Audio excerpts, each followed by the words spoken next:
I don't like to feel lonely. I mean, who does? What I like even less is to admit that I do feel alone. So, this is what I call the unspeakable you, or me in this case. The things that we avoid that were, that may be trivial to others, but that to us feel just so icky. Like to me, wait, loneliness? No, that feels weak and needy. And part of me is like, I gotta be independent. I don't need anybody for my happiness. And so that's part of my shadow. And there is this quote that I've always remembered from Fyodor Dostoevsky from Notes from the Underground. He talks about um, there are things that we hide from others, things that we hide from the people that we're intimate with, and then there are the things that we hide from ourselves. And he says there are other things which a man is afraid to even tell himself. And every decent man has a number of such things stored away in his mind. And to me, that's like the frozen lake in Dante's Inferno, kind of the bottom of hell, the final pit where Satan is frozen. And it's literally the absence of light, of love. It's resentment, rebellion, and it's dead. It's absolutely dead, absolutely disconnected from potential, from love, from forgiveness. No motion, frozen. So to me, this is, now this may sound like a paradox, but this is where we're trying to go. And what I love to do, which I call mind-body writing or journaling, which is different from regular journaling. Like, don't get me wrong, journaling is great. Do journal. But journaling comes from I'm up here, I'm in my mind, I'm thinking, and I'm writing, what happened, this and that. And that's a story.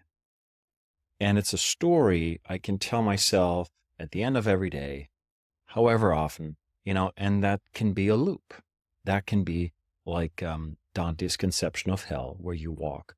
You have circles of hell depending on the kind of sin. And so like, okay, and we'll walk in a loop, and it's kind of the same story over and over again. And I think that's because we stay up here, and especially as guys, but in generally, if there's a disconnect between mind and body, and so the story is up here, I think that is a huge clue that we're disconnected from the inner truth and from the real experience. And so what I love to do is, set a timer, pick a topic or a prompt, and go and write a stream of consciousness, but follow the trail of discomfort, of avoidance, and of all the emotions from like, oh my God, no, I can't believe I think this. I can't believe I am like that. I can't believe I like that, have that thought, whatever. So this requires privacy, because as soon as we're in relationship with someone, and this is true even for me, I'm like, there are things I would never talk about with a therapist or with a coach, with a friend, family, nobody. There are things where even when I'm sitting there by myself with the page, I'm like, I cannot believe I am like this. I cannot believe I did this, thought this, want this, am like this, like the loneliness thing. Or I'm looking around, I'm like, I'm in New York City, can't really afford it anymore. And I had my fill of it. So now there's like a whole grieving process of like, this feels like a failure. I'm like, oh my God, what are people going to think? And so, okay. So, or like not being a dad, like there's things that are part of your experience that are very different from mine, but that were like, oh my God, I'm holding on to this. This is deep down in my inner pit, like the yearning to have a family, but then also the yearning to have freedom. And so we carry this, what is unresolved, that frozen lake. And the job of mind-body writing is to go and write until you find your way to that stuck place, to that place of kind of dead energy, and surface it. Because only if we surface it can we feel the emotional charge. Can we meet it with light? Can we give it shape? Can we meet it with love and forgiveness, frankly? Because the job at the very end of the day, after going through the motion, after experiencing, is to find love and forgiveness for all of our parts, all of our aspects, and really for everyone. But that kind of the end, you can't just bypass your way to that. First, you got to surface that shadow, that uncomfortable stuff. Where you're like, I really wish this wasn't part of my experience, but it is. And so the job is, instead of staying with the story and returning to, I think this, I think that, going to, I feel this, I hear that, I have that thought, this is happening in my body, and spending time with that and bringing it to the surface so that first you can experience it. And, I've broken pens, I've ripped pages, I've screamed, I've cried, I've sobbed, I've yelled, I've surprised myself. I switch back from English to German. Do this in your native language. And to really get to that intense experience that only you can have with yourself, if you have the courage to do so. So absolute privacy is required. And then once you're kind of went through that surrender to what actually is, you can start to give shape to it. You can inquire into it. You can investigate it. You can well, is that actually true? There's a belief here. There's a hurt here. There's a pain here. How can I tend to this? How can I heal this? How can I give shape to this, express this, create with this? What are other ways to move it? Whether it's breath, dance, martial arts, you do your thing. But I know what's in my stack. And writing is just your access point.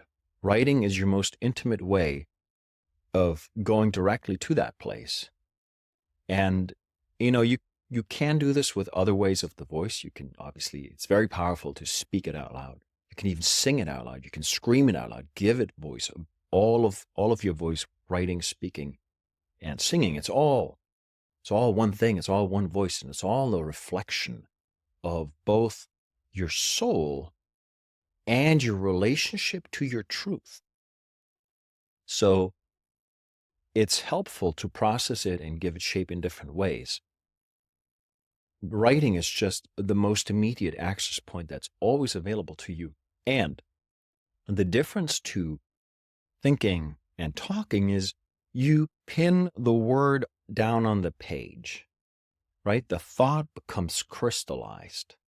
What's down there in that dead, frozen, unspeakable lake?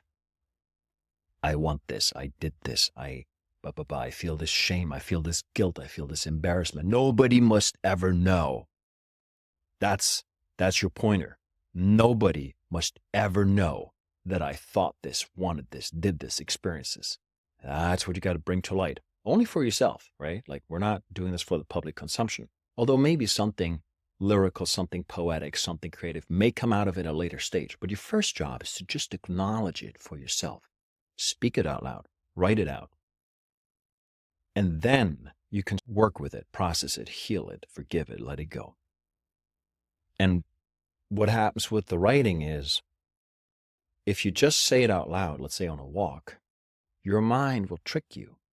It'll go back to other but this person this, but I think that, and you'll go back from the immediate experience, from the authentic impulse in your body, from what is, to, well, I think this, and wouldn't it be nicer if we didn't deal with that?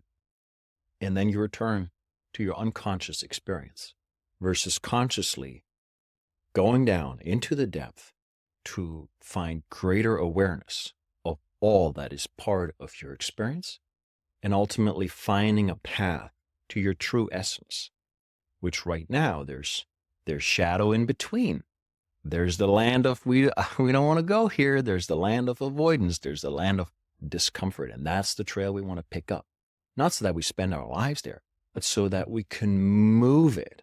All that stuff is stuck, and we want to move it. When Dante goes all the way to the bottom, right, he and Virgil, they meet Satan.